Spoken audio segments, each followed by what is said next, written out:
Hi, I would like to introduce you to complex numbers.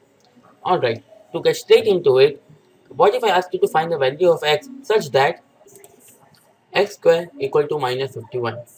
What is the value of x such that when multiplied with itself, it gives minus 51? Now, if you ever encountered such a problem, you might say that x square equal to minus 51 is undefined. Mathematically, we write it as x square equal to minus 51 is undefined if x belongs to R. Here R denotes the set of real numbers. Now what are real numbers? Real numbers are any numbers that we are used to encounter in our usual mathematical calculations. For example, integers such as minus 73, 24, 0, or rational numbers such as 3 by 4 or minus 1 by 2. All of these type of numbers belong to the set of real numbers. So coming back to our example, we say that x does not belongs to R. Means we don't know what the value of x is. It is an imaginary number. Corresponding to this equation, we say x is imaginary. Now, if we want to tweak this equation a little bit, we can write it as x is equal to root of minus 51 implies that x is equal to root of 51 into minus 1.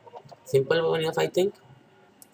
And separating the roots, we get x equal to root of 51 into x equal to root of minus 1.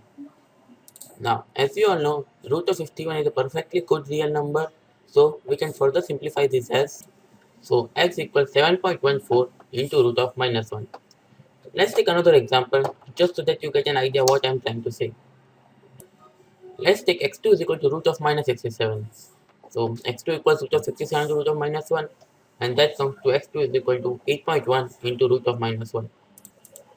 Now, I think you must have realized this by now, that if we just knew the value of root of minus 1, like in here, we could find practically root of any negative real number.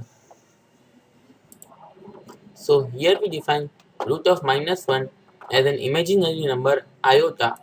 Iota is a Greek letter and it's denoted as small I.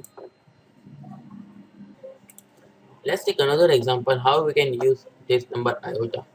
First of all, we can officially write here iota is equal to root of minus 1. So moving on to the example, we have x3 here, root of minus 312. That can be written as root of 312 into root of minus 1. We can substitute the value of minus 1, root of minus 1 as iota here. So we get 17.66 into I. Now this number right here, 17.66i, is what we call a complex number. This leads us to a general and perhaps more rigorous mathematical definition of complex numbers.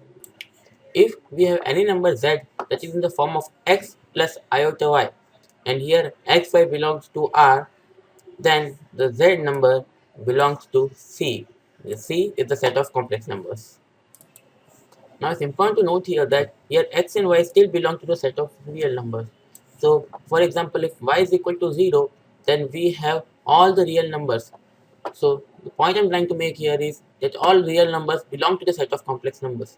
The complex number set encompasses the set of real numbers.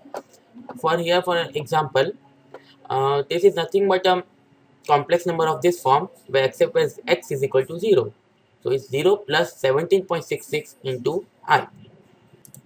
Now another important thing here in this number, let me write this again. X here is called the real part of the imaginary number z for obvious reason as x itself is real. And y here is called the imaginary part of the complex number z because when multiplied with I, y here is what makes up the imaginary part. Just to write here, x is denoted as the real part of z, re of z, and y is the imaginary part of z, im of z. So this is all there is to the basics of the complex numbers. Hope you enjoyed this and learned something. This is Harsh. Thank you and good night.